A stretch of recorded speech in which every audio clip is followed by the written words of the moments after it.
It was a Tuesday. An ordinary Tuesday. The kind of day that blends into the blur of city life, rush hour traffic, coffee cups clutched in hurried hands, and the hum of skyscrapers scraping the sky. I was walking to work, lost in the rhythm of my own thoughts, when I heard it.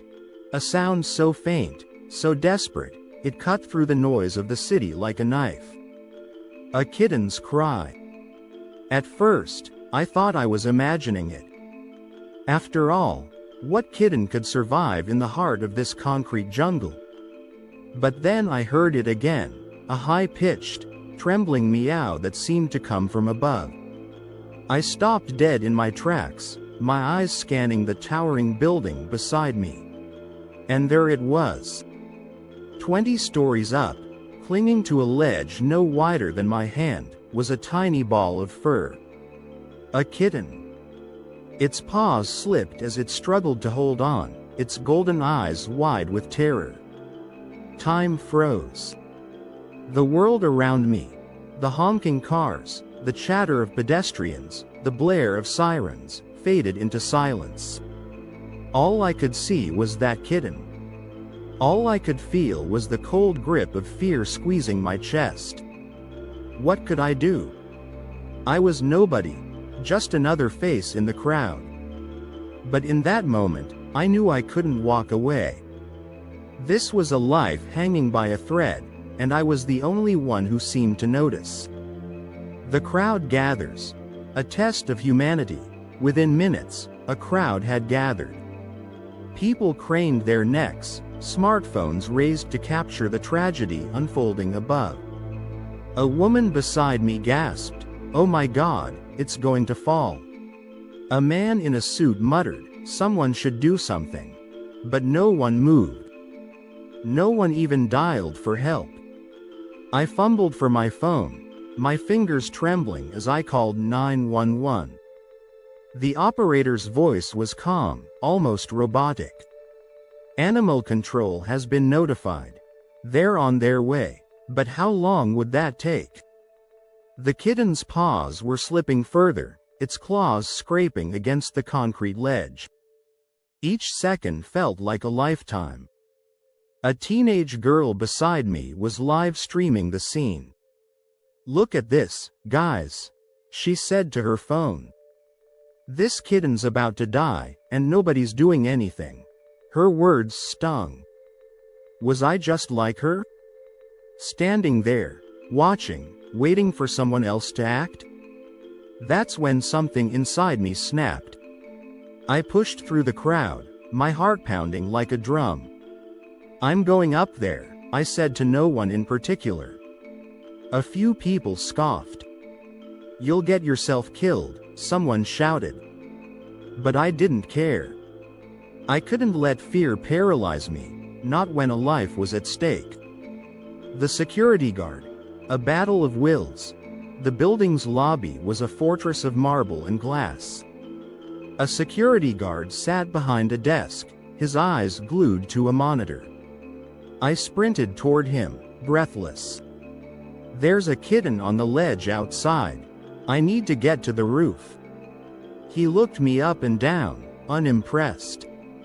"No access without authorization," he said flatly. "Authorization?" I snapped. "There's a living creature about to die out there. Don't you have a heart?" For a moment, his stern facade cracked. He glanced out the window, his eyes narrowing as he spotted the kitten. That's 20 stories up," he muttered. "You'd need a death wish to go out there." "Then consider me suicidal," I said, my voice shaking. "Please, just let me try." He hesitated, his fingers tapping the desk. Finally, he sighed. "Elevator to the 20th floor. Stairs to the roof. But if you fall, don't say I didn't warn you." The elevator doors closed, and I was alone. My reflection in the mirrored walls looked pale, ghostly. "What are you doing?" I whispered to myself. But deep down, I knew. This wasn't just about the kitten anymore. It was about proving, to myself, to the crowd, to the world, that compassion could still triumph over apathy. The roof. A dance with death. The roof was a battlefield of wind and noise. The city sprawled below like a toy model, its sounds reduced to a distant roar. The kitten was perched on a ledge to my left, its fur matted and dirty. It meowed weakly, its voice swallowed by the howling wind.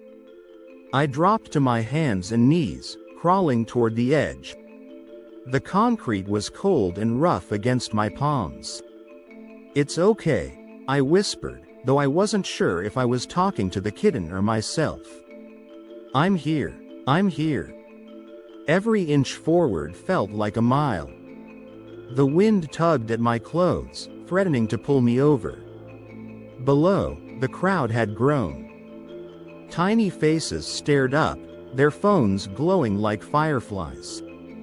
The kitten froze as I approached. Its eyes locked onto mine, wide and unblinking. I stretched out my hand, my arm trembling. "Come on, little one," I murmured. "Trust me." For a heartbeat, nothing happened. Then, with a desperate leap, the kitten launched itself into my arms. Its tiny claws dug into my skin, but I didn't care. I clutched it to my chest, tears streaming down my face. "You're safe now," I choked out. "You're safe." But the ordeal wasn't over. Getting back to safety meant crawling backward, one painful inch at a time, with the kitten clinging to me. My muscles screamed in protest, and the wind seemed determined to rip us both away. But somehow, we made it. As I stumbled back from the ledge, the kitten buried its face in my jacket, its body trembling. I sat there for what felt like hours, shaking, crying, laughing. We'd both survived. The aftermath, a new beginning, the ride back down was a blur. The elevator doors opened to a crowd of cheering strangers. Camera flashes blinded me. "You're a hero," someone shouted. But I didn't feel like a hero. I felt human. Animal control arrived quickly. A woman with kind eyes took the kitten from my arms. "We'll check for injuries and put her up for adoption," she said. "Her?" I asked. The woman smiled. "Yes, she's a fighter." That word, fighter, stayed with me. Later, at the animal shelter, I filled out the adoption forms without hesitation.